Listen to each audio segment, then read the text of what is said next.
તમારા મોઢામાં ચાંદી પડેલી છે જીભ પર અથવા જીભના નીચેના ભાગમાં અથવા હોઠ પર અને મળતી નથી કોઈ પણ દવા કરવાથી અને બહુ જ દુખાવો થાય છે, તમે પાણી પણ નથી પી શકતા, ખાઈ પણ નથી શકતા, તો એને કેન્કર સોર કહેવાય છે.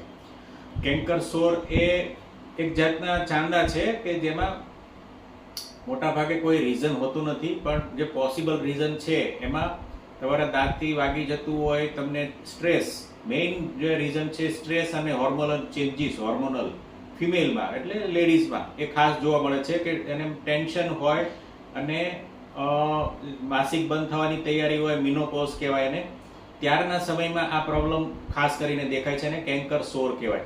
અને એની ટ્રીટમેન્ટમાં ખાસ દવાઓ કામ કરતી નથી, વિટામિન સપ્લિમેન્ટ્સ આપી શકાય, પણ મેઇન તો જે સ્ટ્રેસ છે એને ઓછો કરવાની ટ્રાય કરવી પડે. અને જો એ માનસિક સ્ટ્રેસ ઓછો ન થતો હોય મેડિટેશન, યોગાસન, પ્રાણાયામથી, તો સાયકેટ્રિક ડોક્ટરને બતાવીને મગજ શાંત કરવું જરૂરી છે. બીજું હોર્મોનલ ચેન્જીસ, હોર્મોનલ ચેન્જીસમાં જો બ્લડ રિપોર્ટ્સ કરાવે અને એમાં હોર્મોન ડિસ્ટર્બન્સ આવે તો ગાયનેકોલોજીસ્ટ બતાવીને હોર્મોનલ એને રિપ્લેસમેન્ટની ટ્રીટમેન્ટ અથવા ટેબ્લેટ લેવી પડે.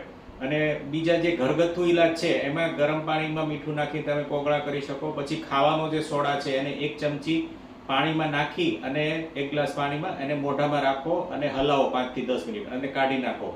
પ્લસ પેઇન કિલર જેલ આવે છે, મ્યુકોપેઇન અને બીજી અલગ પ્રકારની, એ પણ લગાવી શકો. પણ એ મ્યુકોપેઇન ને એ બધું તમે ડાયરેક્ટ તમે ખરીદીને ચાલુ ના કરો, ડોક્ટરને બતાવો પ્રોપર અને પ્રિસ્ક્રિપ્શન લખે એ પ્રમાણે એ એડવાઇસ કરે તો લગાવવાની છે. તો આ રીતના પ્રોબ્લેમ હોય તો તમારે આ રીતનું કરવું જરૂરી છે. જો તમને વિડીયો ગમ્યો હોય તો મારી ચેનલને સબસ્ક્રાઇબ કરો, જેમને આ પ્રોબ્લેમ છે એમને બતાવો, સેવ કરો, શેર કરો અને લાઈક કરો. Thank you.